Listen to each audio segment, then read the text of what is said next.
Sudah mantap cerai, Ola Ramlan curahkan isi hati ke Instagram, Nindi Ayunda doakan yang terbaik. Perceraian Ola Ramlan dengan Aufar Hutapea menjadi pembicaraan banyak warganet. Mereka berdua resmi mantap untuk bercerai dengan pengajuan ke Pengadilan Agama. Gugatan cerai tersebut telah didaftarkan Ola Ramlan ke Pengadilan Agama Jakarta Selatan pada tanggal 23 Maret tahun 2022 lalu. Terkait penyebab perceraian, pasangan yang menikah pada tanggal 20 Desember tahun 2012 ini terlihat tak mau membongkar permasalahan rumah tangganya.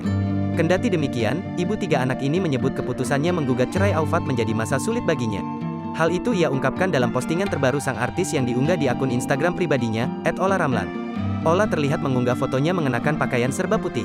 Ia pun menuliskan curhatan lewat kolom caption dengan bahasa Inggris. Meski sudah sepakat berpisah, Ola dan Aufar masih tetap berhubungan baik.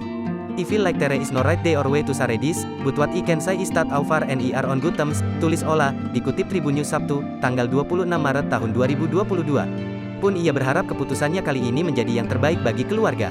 Ia berharap proses